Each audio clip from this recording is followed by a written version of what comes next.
Hello, and welcome to the Reach or Miss Show, the podcast for the customer-focused entrepreneur, where Hayut Yogev speaks with entrepreneurs for entrepreneurs about reaching or missing the critical point of approaching the right customer with the right message at the right time and place.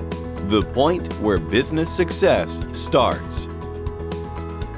And here is your host, Hayut Yogev.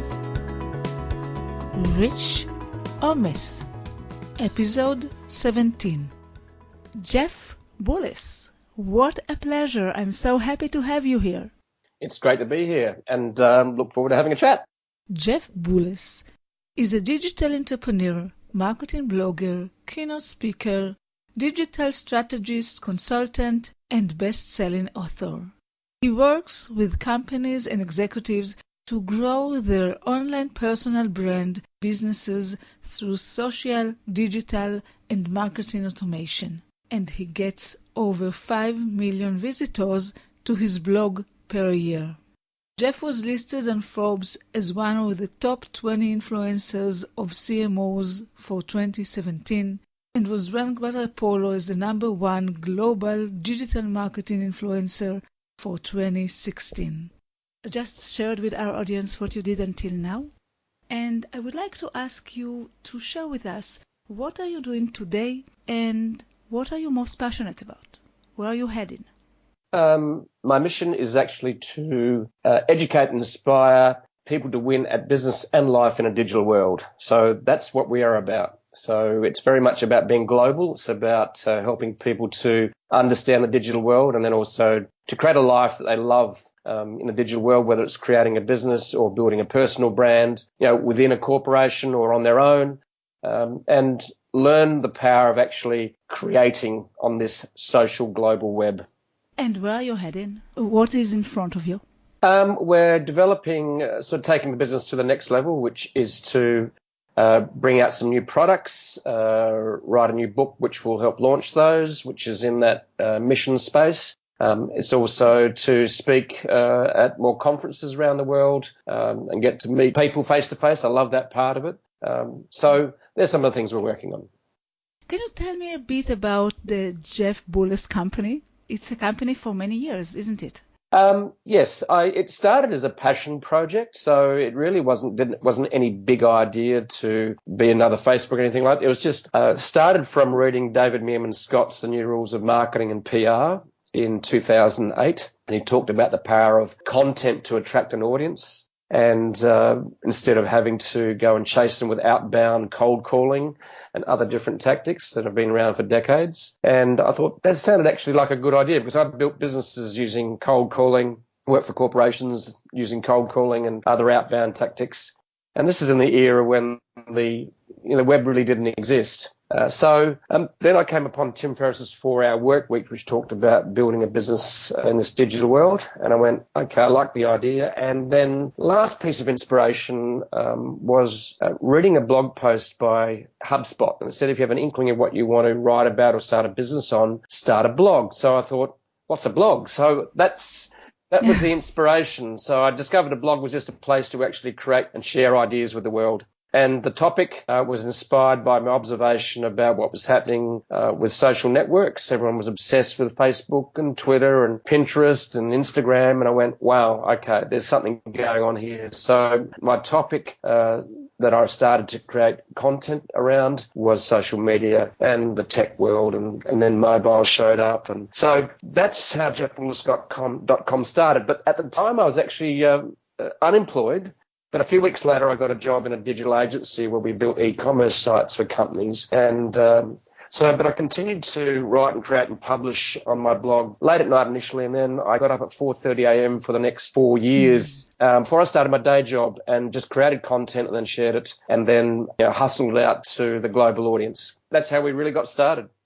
When was it? When did you start your blog? I'm curious about that. We started in March 2009. So Wow. Yeah, so it's a while now, actually. So it's 8 years. And so what happened after starting, and I worked for 4 years for this digital agency, and eventually I was going overseas, taking leave without pay, and they said, well, Jeff, you're not really interested in our business too much. We'll cut you down to 3 days a week and then 2 days a week. And finally, about 3.5 years ago, they said, well, Jeff, why don't you contract back to us, a few hours a week and you can focus on your blog? And I went, okay. So the passion project had been tipped into a full-time business, and it's been growing ever since, and we've been having fun. It doesn't feel like work. It's built up a virtual team, and we have an editor, we have a marketing manager, we have copywriters, we have tech guy, we have a marketing automation person. So it's started just as a passion project that escaped the lab. Can you please tell us a bit about who are your customers today and how did you figure out who should they be, or did it just happen? I wrote about what I loved and observed, so that was social media. And so a lot of the people, my audience, were people that were of that same tribe. They were fascinated by social media and how you could use it to build a business or, build a personal brand, how you could actually get content to move. So they were some, I suppose, mum and dad bloggers, mummy bloggers, entrepreneurs, but some of the readers of my blog, in fact, recently I was nominated as one of the top 20 influencers for CMOs in the USA. So a lot of CMOs read my blog as well. A lot of entrepreneurs read my blog. So it's read by both corporations, digital agencies, and entrepreneurs. And that's my target audience. But I really wrote about what I was really interested in, and I still do that today. So now we have guest authors that write for us. They write about 4 blog posts a week, and I write 1 a week, which is normally an opinion piece or something that is more in the digital entrepreneurial space. So I love writing. I discovered that I love wrangling words, and I've become a better writer over the years after being quite average. Because I used to have the spelling police turn up and say, Jeff, your English spelling is not very good, or your grammar police also turned up and went, Jeff, your grammar's not very good. And I went, well, that's fine. I have an audience. How's your blog going? And most of the time they would answer that. So, so that's where we are, and that's how it happened. Please tell us about your concept or beliefs on the way a startup or entrepreneurial business should approach its customers. It seems like for you, it just, you talked about what you were interested in and then it happened. However, not always it's the same. So if we want to use the social media, what should we know about customers' approach? What should we take into consideration? Businesses start for many reasons, and some people have a grand plan when they start, and I'm on the board of a startup, and we had one idea which we thought was great. We raised money. This is in New Zealand. It's a company called Shuttle Rock, and that initial idea didn't work. And then we tried another idea. So we pivoted, tried that idea, kept raising money. That idea didn't work, but the technology we developed as we experimented has now been just won a Facebook Innovation Award globally. We have now about 30 employees. We've raised about $5 million. And so today in 2017, 5 years later, we actually have discovered the sweet spot. So the journey is not a straight line, and that is what most startups discover, is that they think they have a great idea. That idea is it. The reality is that most of the time it isn't it. I have heard some numbers saying that most successful startups pivot at least twice. Wow. And do you think there is some way in terms of focusing your audience or how to approach them, or you should focus on your startup and it will come from there? Oh, you've got to listen to your market. So you've got to see what works, what doesn't. So you've got to be able to quickly innovate, prototype, try it, and keep moving on. Most and a lot of startups now are software as a service, SaaS models. Mm-hmm. They're in constant beta. The product is never finished. It's just in constant development. So you can never relax. There's competitors beating at your heels. It's a global market. It's even getting more competitive. So, you've got to listen to the market. Recently, I read some research that showed that there was the top 5 reasons why startups succeed. The number 1 reason is not money. In other words, you can raise $200 million and fail. The number 1 reason most startups succeed is timing. And I would totally agree with that, because when I started my blog, there weren't many bloggers on social media. I got my voice out there, got heard, got seen, and I picked the trend early. And some people see a trend, but they can get in too early. In other words, good idea, but wrong wrong timing. And that's hard to pick. It really is. You're very successful. However, I wanted you to tell us or to share with us the biggest failure story with customers, the one that affected your entrepreneurial journey the most. I did work for a USA customer on a consulting basis, and it was in a very high-end financial marketplace. Very, very tough. And I was doing consulting, and the ideas I had, would work, but it would have taken a lot of time, and the customer maybe wasn't prepared to invest more time after about a year. But I also think that the tactics at the time needed more funding. So for me, I discovered that maybe consulting wasn't my thing, or that particular type of consulting wasn't my thing. So it wasn't necessarily a failure, but the reality was for me is that I decided that consulting wasn't a scalable type venture that allowed me the freedom to create, I suppose, a virtual global business that I could take with me anywhere in the world and work from anywhere, because I really wanted to build on my strengths and not try and go outside that. So the consulting was a little journey for about a year after I started, and I did a bit of it and I learned a lot out of that, but we left that behind. So we don't do consulting anymore. And we are all the time talking here about customer focus, and I'm trying to find out whether you have something that you felt you did wrong with the customer. You did wrong with your customers. You disappointed them, or you didn't choose the right customers in another business. Well, that story is exactly that. I don't believe that I chose the right customer. I should maybe have turned them away. So I'm much more tougher on myself and on my potential customers in that, and saying, no, it's not, we don't do that, rather than sort of, I suppose you could say, grab the money and do something that is maybe not your strength. I get it now. And what is your biggest success due to the right customer approach? Something that you did really right, perhaps it's the beginning, because somehow you really had your audience waiting for you. But what is your biggest success with customers? You are just named as one of the 20 most influencers. What is your biggest success, specific success with customers? I believe it leveraging and giving people attention as an influencer. So the influencer marketplace has arrived over the last few years, and I just happen to be at the right place, right time again. And so as a content expert we've become today, I believe that I can offer advice and also help influence people in that space. So content marketing as an influencer is one of my strengths.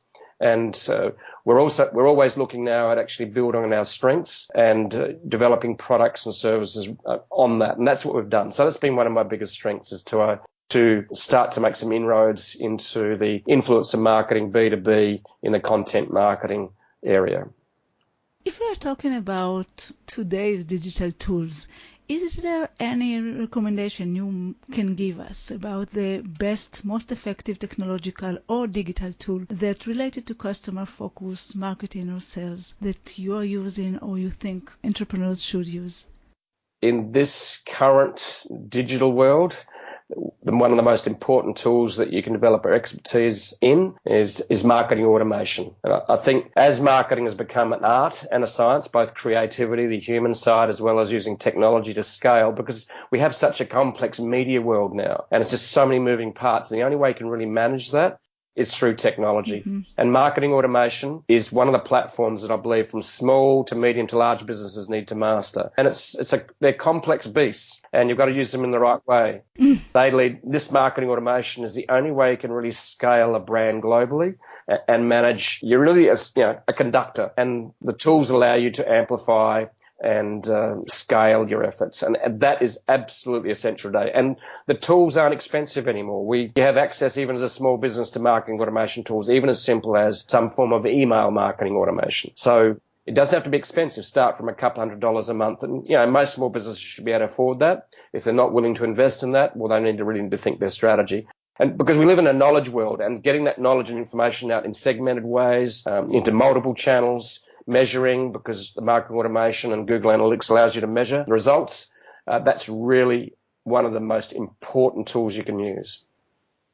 I love this focus. Can you name one or two tools that you would recommend? Infusionsoft is the one I use. It's a little bit legacy system, and There's some newer emerging tools that I believe could challenge Infusionsoft, and the likes of HubSpot. Different tools exist for different market sizes. HubSpot is more small to medium business as well as Infusionsoft. Then you've got at bigger end of town, you've got tools like Marketo, which is more enterprise, bigger end of town.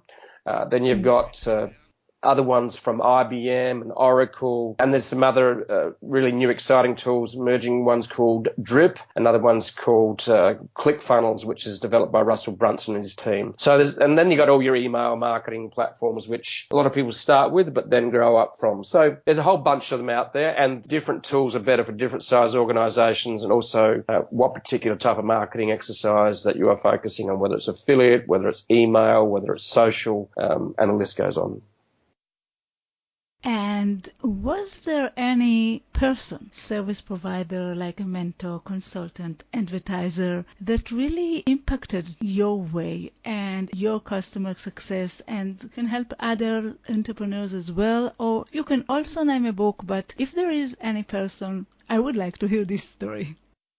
So there was 2 books I mentioned at the beginning, Tim Ferriss' The 4-Hour Work Week, which is an inspiration, the David Meerman Scott, The New Rules of Marketing and PR, Seth Godin, his books were also an inspiration, the blogs by HubSpot, the blog by Copyblogger, and the list goes on. So I suppose I look at some of the best in my industry and also associated industries and sectors, and then I'm an avid reader, so I maybe read 30 or 40 books a year. Wow. Was there any person that really impacted your way, your journey?